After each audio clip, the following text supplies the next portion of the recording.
স্বপ্নের আলপনায় তোমাদের সবাইকে জানাই স্বাগত। গল্প কাক আর রাজহাঁস। এক যে ছিল কাক আর ছিল এক রাজহাঁস। একদিন কাক আর রাজহাঁসের মধ্যে কথা হচ্ছিল। কাক হাঁসকে অনেক দুঃখ করে বলল, তুমি দেখতে কি সুন্দর, আমিও যদি তোমার মতো সাদা হতে পারতাম। আমার গায়ের রং কালো, তাই কি বিচ্ছিরি না দেখতে আমি। কাক বেশ কিছুদিন ধরে ভাবছিল যে হয়তো রাজহাঁস জলে থাকে বলে তার গায়ের ময়লা ধুয়ে ধুয়ে ফর্সা হয়ে গেছে।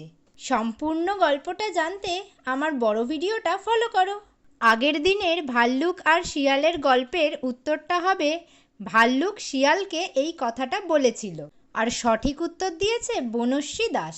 আজকের প্রশ্ন, কাকের পরিণতি কি হয়েছিল? উত্তরটা তাড়াতাড়ি কমেন্টে লিখে দাও।